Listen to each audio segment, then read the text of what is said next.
Imagine stepping into a house that holds secrets so dark, so twisted, that even the walls seem to whisper your name.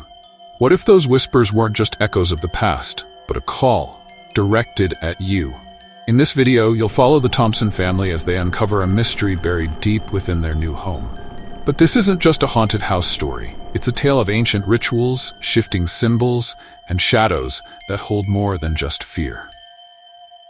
Are you ready to discover what happens when the past refuses to stay silent? Stay with us, because what you'll learn might change how you see the world around you. The sunlight was slowly fading, painting the sky a deep orange as the Thompson family disembarked from their van in front of the old mansion. The smell of aged wood and the sound of the wind rustling through the trees created an atmosphere of nostalgia and mystery. I, Jack, watched my children, Emily and Ben, running excitedly toward the entrance, while Sarah, my wife, examined the house's facade with a curious gaze.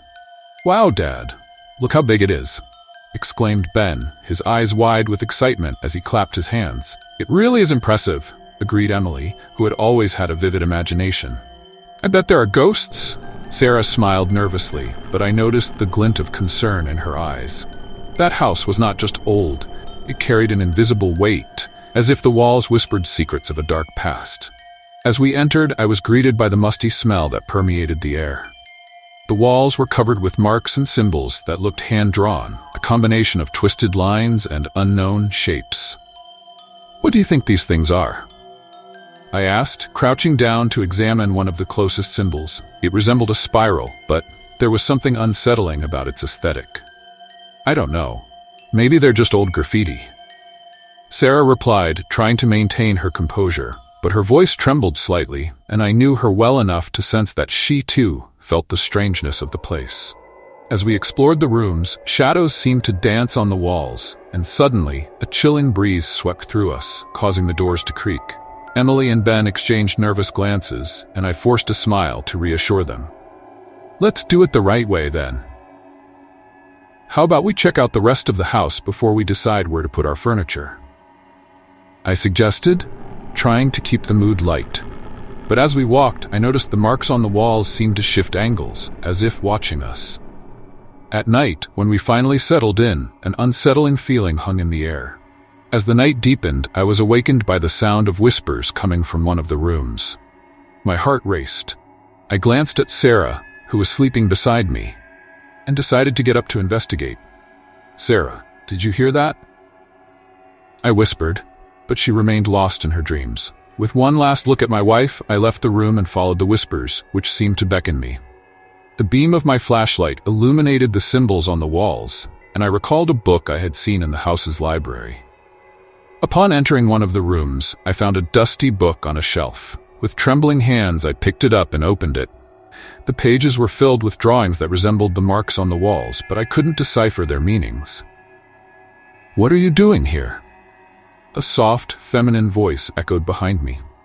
I spun around quickly and saw Emily, her eyes wide with curiosity and fear. "I was just looking at this book, sweetheart. What are you doing awake?" I asked, trying to hide my apprehension.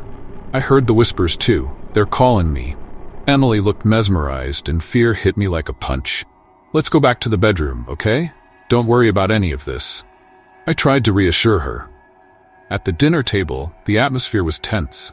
I attempted to tell funny stories about the house, but the tension was palpable. As the food grew cold, Ben interrupted my efforts. "I saw a shadow pass by the window," he said, his eyes wide. Sarah looked at me, and I could see she was as worried as I was. "Ben, that might have just been a reflection. Let's focus on good things, all right?" I tried to divert their attention. "No, Dad, it was a real shadow." Ben's voice trembled, and the unease in my chest grew. "We need to find out more about this house," Sarah said, determined. "We can't ignore what's happening here." As I looked at my wife's face, I realized we were in a place that held deep, dark mysteries. Whatever was hidden within the walls of that house, it seemed we wouldn't be able to ignore it for much longer. The local library was a place that felt like it had stopped in time. The dark wooden shelves, covered in dust, stretched up to the ceiling, while the smell of old books lingered in the air. As we entered, a soft bell chimed, announcing our arrival. The old librarian, a man with white hair and tired eyes, greeted us with a shy smile. "Welcome. How can I help you find what you're looking for?" His voice was hoarse but warm. Jack, ever the talkative one, took the lead. "We're researching the history of the house we bought. I heard it has a peculiar past." The librarian raised an eyebrow, as if he had heard this story before. "Ah, the old mansion of the cultists. Many try to ignore that part of history. But if you really want to know, brace yourselves. Legends are not for the faint of heart." "What legends?" I asked, feeling a mix of curiosity and apprehension. "The cultists sought immortality," he began, pulling a book from the shelf. "It is said they performed dark rituals involving human sacrifices. They believed they could open portals to other dimensions, where eternal life awaited them." Emily, who was beside me, held my hand tightly. "Sacrifices? What do you mean?" The librarian looked directly at her, his gaze penetrating. "Children were often the targets, my dear. Imagine stepping into a house that holds secrets so dark, so twisted, that even the walls seem to whisper your name. What if those whispers weren't just echoes of the past, but a call, directed at you? In this video, you'll follow the Thompson family as they uncover a mystery buried deep within their new home. But this isn't just a haunted house story. It's a tale of ancient rituals, shifting symbols, and shadows that hold more than just fear. Are you ready to discover what happens when the past refuses to stay silent? Stay with us, because what you'll learn might change how you see the world around you. The sunlight was slowly fading, painting the sky a deep orange as the Thompson family disembarked from their van in front of the old mansion. The smell of aged wood and the sound of the wind rustling through the trees created an atmosphere of nostalgia and mystery. I, Jack, watched my children, Emily and Ben, running excitedly toward the entrance, while Sarah, my wife, examined the house's facade with a curious gaze. "Wow, Dad, look how big it is," exclaimed Ben, his eyes wide with excitement as he clapped his hands. "It really is impressive," agreed Emily, who had always had a vivid imagination. "I bet there are ghosts?" Sarah smiled nervously, but I noticed the glint of concern in her eyes. That house was not just old, it carried an invisible weight, as if the walls whispered secrets of a dark past. As we entered, I was greeted by the musty smell that permeated the air. The walls were covered with marks and symbols that looked hand-drawn, a combination of twisted lines and unknown shapes.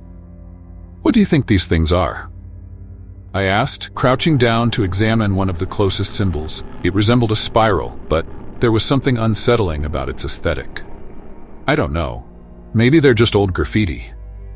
Sarah replied, trying to maintain her composure, but her voice trembled slightly, and I knew her well enough to sense that she, too, felt the strangeness of the place. As we explored the rooms, shadows seemed to dance on the walls, and suddenly, a chilling breeze swept through us, causing the doors to creak. Emily and Ben exchanged nervous glances, and I forced a smile to reassure them. "Let's do it the right way, then. How about we check out the rest of the house before we decide where to put our furniture?" I suggested, trying to keep the mood light. But as we walked, I noticed the marks on the walls seemed to shift angles, as if watching us. At night, when we finally settled in, an unsettling feeling hung in the air. As the night deepened, I was awakened by the sound of whispers coming from one of the rooms. My heart raced. I glanced at Sarah, who was sleeping beside me, and decided to get up to investigate. "Sarah, did you hear that?" I whispered, but she remained lost in her dreams. With one last look at my wife, I left the room and followed the whispers, which seemed to beckon me. "We're together. We'll figure out what's happening," I tried to comfort her. But the truth was, I was terrified too. The idea that this could be real, that we were surrounded by something evil, was almost unbearable. The connection with the house was becoming undeniable, and the need to uncover what had really happened there was becoming increasingly urgent. We needed to understand the marks, the history, and above all, what was truly lurking in the shadows. As the sun set, Sarah and I found ourselves in the corner of the library, surrounded by piles of dusty books. The smell of mildew and old paper was almost suffocating. But what troubled us more were the revelations we were about to discover. "Are you sure you want to do this?" I asked, observing the determination in her eyes. "We need to know, Jack. These marks on the walls and everything that's happening, we can't ignore it." Sarah replied as she opened a worn journal we found among the books. The author's name was almost illegible, but the handwriting was unmistakably hurried, as if the person had been writing under pressure. As Sarah read aloud, a sense of unease washed over me. It says here that they believed immortality could be achieved through rituals involving sacrifices of children. The last word hung in the air like a shadow. I couldn't believe this could have happened in our new home. "This is insane," I murmured, trying to process what I was hearing. "How could anyone do that?"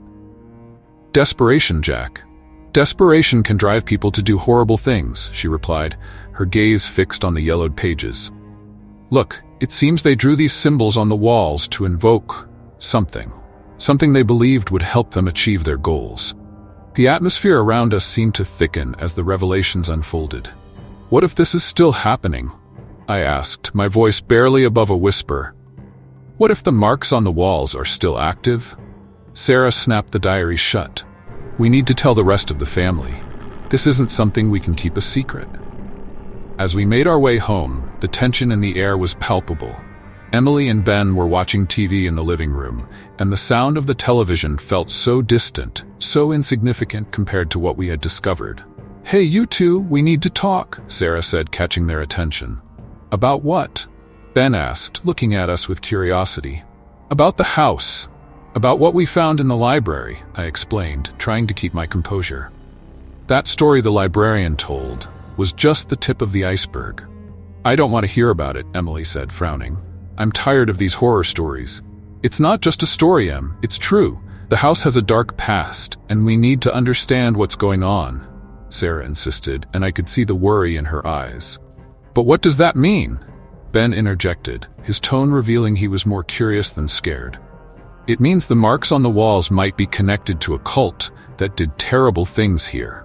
And we need to figure out how to protect ourselves," I replied, trying to be as clear as possible. Ben's expression changed. I could see he was thinking. I saw something in the marks. They look different, like they're calling to me." He hesitated but continued. "Sometimes I feel like I want to draw the symbols." "Draw the symbols? What do you mean by that?" I asked, concerned. The last thing I wanted was for my son to get more involved with this. I feel like they have power, like I could understand something you all can't," Ben replied, a spark in his eyes that made me uneasy. "No, Ben. Don't do that," Sarah said, her concern evident in her voice. "Those marks aren't something you should mess with." "We need to go to the attic," he said, as if an idea had sparked in his mind. "If there's something up there that can help us understand, we should go. We can't leave this unresolved." "The attic?" I hesitated. "I don't know if that's a good idea." "Please, Jack. If there's something that can help us, we need to find out. We can't let this control us," Sarah insisted. The determined look in Sarah's eyes and Ben's burning curiosity convinced me. "Okay, let's go to the attic, but we need to be careful. We don't know what we might find there." With that, we decided to head up the stairs, aware that we were about to cross a boundary from which we might not be able to return. Darkness awaited us, along with the answers we both feared and desired at the same time. The tension in the air was thick as I looked at the basement door, a barrier that seemed to guard not only secrets but also the despair of those who had been there before us. "Let's do this," I said, trying to convey courage to my children, who were visibly anxious. Sarah's expression was one of concern, but she nodded, joining me in the decision to uncover what those walls concealed. As I opened the door, a cold wind hit us, as if the darkness inside wanted to repel us. "What's with this cold?" murmured Ben, rubbing his arms as if to chase away the feeling of helplessness. "I don't know, but we need to go in," I replied, forcing a smile to encourage everyone. The darkness was almost oppressive, and the only light came from a lantern Emily held, trembling slightly in her hands. We carefully descended, each step echoing like a warning. As we entered the basement, the smell of mold and dampness hit us. The walls were covered in marks similar to those we found in the house, but they were more intense, almost as if they pulsed with a life of their own. "Look at this. Over there," Emily exclaimed, pointing to a corner. There were remnants of ancient rituals, melted candles, scraps of fabric, and what appeared to be an altar, all stained with a dark substance. "It's blood," Sarah whispered, her voice trembling. "This can't be real." I stepped closer to the altar. The feeling of despair emanating from it was almost tangible. "These markings, they're connected to what we saw on the walls," I concluded, recalling the journal we had found. The shapes were symbols of invocation, portals that had likely been used to summon something from the other side. "Portals?" Ben repeated, his eyes wide. "What does that mean?" "It means they were trying to connect our world to theirs," I replied, trying to keep my composure. Fear was growing within me, but I knew we couldn't back down. We needed to uncover what was happening and why we were being drawn into all of this. It was then that we began to hear them. Whispering voices, almost like wailing, seemed to rise from the walls. "Did you hear that?" Emily asked, tightening her grip on the flashlight. "Yes, but don't worry," I attempted to reassure her. "They're just echoes of the past." But deep down, I knew that wasn't true. The atmosphere in the basement shifted, and the feeling of static in the air intensified. The voices became clearer, more insistent, and then I heard one of them calling my name. "Jack, Jack." The voice was soft, almost seductive. This is strange," Sarah said, looking around as if expecting to see something emerge from the shadows. "We can't stay here for long. We need to understand what they want," I said, trying to focus. "If these entities are calling, maybe they have a message." But as I spoke, a wave of panic began to spread among us. "Dad, one of the voices, it called my name," Emily revealed, her eyes filled with fear. "I can't stop thinking about it." "That's a sign," I said, feeling a chill run down my spine. "We need to be careful. They might want something from us." Ben's gaze fixed on a mark on the wall that seemed to pulse with its own energy. He stepped closer, drawn in as if he were hypnotized. "Ben, don't get any closer," I shouted, but it was too late. He was already near the wall, his fingers almost touching the symbols. "Ben, come back," I repeated, as despair began to settle in. "I just want to understand," he replied, his voice low as if he were in a trance. "There's something here, something I need to know." Heart racing, I moved closer to him, gripping his arm. "What are you thinking? We don't know what this could do to you." "But what if? What if it's the key to all of this?" Ben insisted, looking at me with a determination I had never seen before. "What if these voices are really trying to help us?" Doubt hung in the air, and the whispers grew louder, echoing like a dark choir. The basement, with its marks and shadows, seemed to pulse with ancient energy, and the house, in some way, was alive. In an instant, I realized we were facing something much greater than we had anticipated. The truth could be more terrifying than any of us had imagined. The air was thick and charged with unsettling electricity as the Thompson family gathered in the living room, surrounded by the pulsating marks on the walls.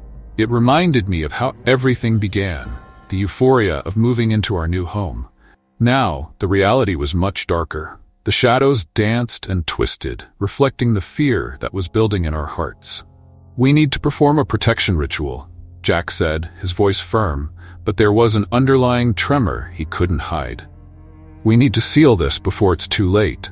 "But how are we going to do that?" "The journal isn't clear," I retorted, glancing at the yellowed pages, filled with confusing notes and disturbing drawings. "What if things go wrong?" "We have to try, Sarah," Jack insisted, looking at our children, who were clinging to each other. Emily, with wide eyes, seemed distant, as if she were elsewhere. Ben, on the other hand, was absorbed in his drawings, frantically sketching what he believed were the symbols we could use. "Ben, are you sure this will work?" I asked, trying to understand what was going through his mind. "I feel like they have power, Mom," he replied, not taking his eyes off the notebook. "These drawings, I can feel they connect with the marks. I just need to concentrate." Tension mounted as the environment grew more oppressive.